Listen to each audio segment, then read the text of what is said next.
Tatoli, Agência Noticiosa de Timor-Leste IP.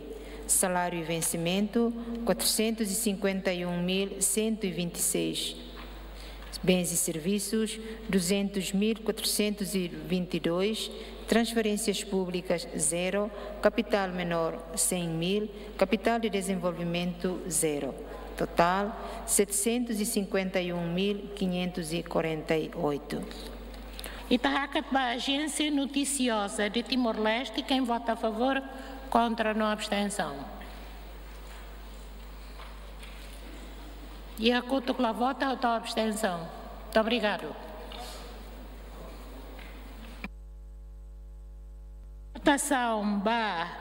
Agência Noticiosa de Timor-Leste.